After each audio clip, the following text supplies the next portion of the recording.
prière qui est ce fil conducteur qui va pouvoir te permettre d'avoir une relation belle et merveilleuse avec ton Dieu. Ton Dieu qui veut non te corriger, mais qui veut te montrer par amour combien il veut te construire, te restaurer dans une relation du Créateur à l'œuvre créée que tu es. Tu es ce vase, il est le potier, tu es ce vase fait pour recevoir les œuvres de Dieu et pour te donner. Je voudrais lire également un petit passage dans Romains 8, au verset 26. En verset 26, où on nous parle de la présence de l'Esprit. De même aussi l'Esprit nous aide dans notre faiblesse, car nous ne savons pas ce qu'il convient de demander dans nos prières. Mais l'Esprit lui-même intercède par des soupirs inexprimables.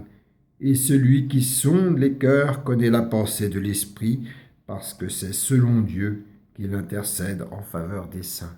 Alors là, je voudrais que tu comprennes, mon frère, ma sœur, que maintenant, il y a aussi une relation qui est très importante à établir avec ton Dieu par l'intermédiaire de Jésus-Christ en la prière.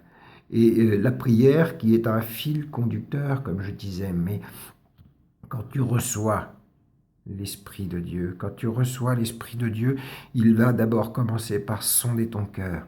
Et ton cœur ne sait pas forcément quelle est la priorité de ce que tu dois demander à Dieu.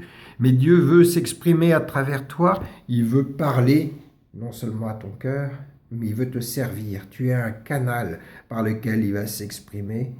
Ainsi, mon frère, ma sœur, en t'exprimant, c'est dans la priorité de l'instant que le Seigneur va te parler, il va toucher ce qui est important de dire. Même si tu ne sais pas comment exprimer à Dieu ce que tu as à dire, l'Esprit, lui, sait comment t'utiliser pour pouvoir communiquer, non pour toi, mais pour plus grand que toi. Car en fin de compte et en définitive, c'est la gloire de Dieu qui rejaillira. Et c'est à travers toi que la gloire de Dieu se manifestera quand tu auras été en bénédiction pour ton frère, pour ta sœur.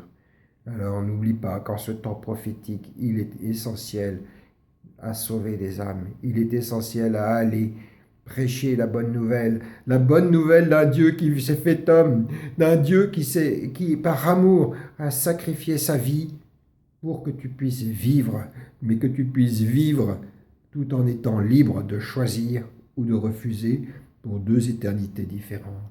Mon frère, ma sœur, que le Seigneur Dieu Tout-Puissant, par l'intermédiaire de son Fils Jésus-Christ, conduit par l'Esprit, te bénisse et pose, Jésus, ses mains sur toi, afin que toute guérison se fasse dans ta vie et que tu reconnaisses que par Jésus-Christ, tu as un Seigneur et un Sauveur qui t'aime et qui te veut libre. Dans le nom précieux de Jésus-Christ, sois béni. Amen.